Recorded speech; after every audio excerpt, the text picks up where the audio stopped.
All right, good afternoon. It's time for the week 8 overview. Hallelujah, we're approaching the halfway point. um, So this week you're going to be looking at chapter 7 of Asking the Right Questions, which is about are there any fallacies in the reasoning? And I just wanted to point out a few things about this chapter that I want you to keep in mind as you're reading it. That the purpose of identifying the fallacies is it's not to destroy someone else's argument. If you think back to the very beginning, we talked about how that's just not really good use of critical thinking. Um, it's really you're working on identify the fallacies so that you can sort out the stronger arguments from the weaker ones. Um, and then keep in mind one thing you can do as you're reading is keeping in mind what kinds of reasons you would view as a good reason that would convince you as you're reading a persuasive essay. Because if you've already considered what kind of reasons should most persuade you, you'll be more sensitive. You'll be better alert to the fallacies in the reasoning because you'll recognize them quicker. And don't worry about memorizing the name of each fallacy. Pay attention to their tips on how to search them out.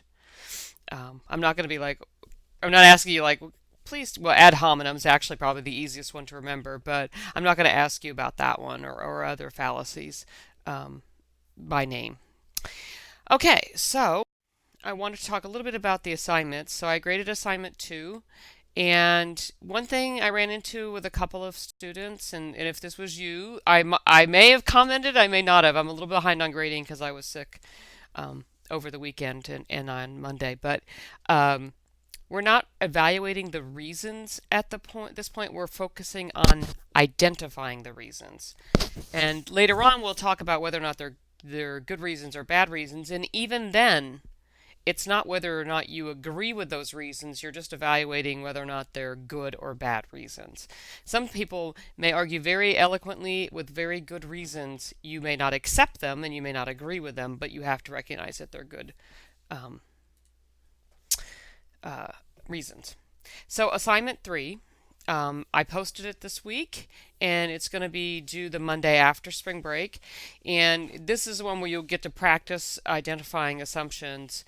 And then I've also, much like I did in the last one, having you read an article. It's kind of a controversial topic. It's about rape, so I wanted to make sure that you know that going in before you read the article, that that's what the topic is.